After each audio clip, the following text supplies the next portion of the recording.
Fiz umas rimas aqui e espero que tenha ficado bom.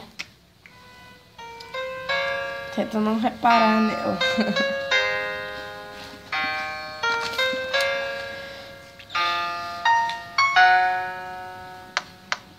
Aí, cabeção, o diabo não te ama não, mas Jesus te ama e Ele é tua salvação. Só que você não escuta, não vê, não crê, pois quando Ele voltar você vai se arrepender. Lembrar de sua mãe dizendo: ô meu filho, aceitar Jesus, pois Ele é o único caminho. Aí você dizia: pô mãe, que nada, eu quero é curtir com os meus amigos na balada. Deixa eu te falar uma coisa, você não vale 10 centavos pro diabo, você não passa de um mísero escravo que tá só contribuindo, dando continuidade pra que ele mate um monte de menores de idade.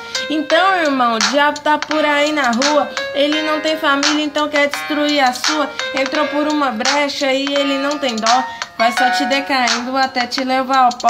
Mas você tem seus amiguinhos que gostam de você, então deixa eu te perguntar: se você pegar um HIV, aí te abandona em questão de segundos, mas Deus é o único que por você move o mundo. Jesus te ama, irmão, você já ouviu isso demais, só que pra você essa frase tanto faz. Jesus Cristo por você, Ele foi crucificado, gritou: está consumado, pra você ser libertado. Agora imagina aí a cena de Jesus.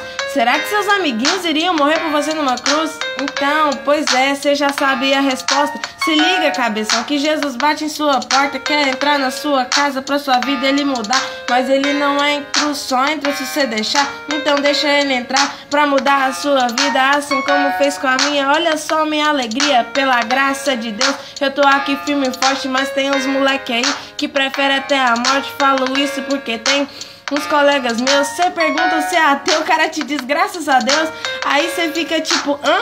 Como assim? Você prefere o diabo que só quer ver o seu fim? Aí ele te olha assim, meio que desconfiado: quem é esse diabo? Eu nem acredito nesse otário. Aí você pensa que não acredita, mas ele quer destruir a sua vida. Só mais forte do que ele é meu Jesus Cristo, derrota Satanás como se fosse um cisco. Então eu já vou indo, e você que tá na lama, eu vou te deixar um recado. Fala que Jesus te ama, entrega sua vida pra ele, irmão, antes que seja tarde.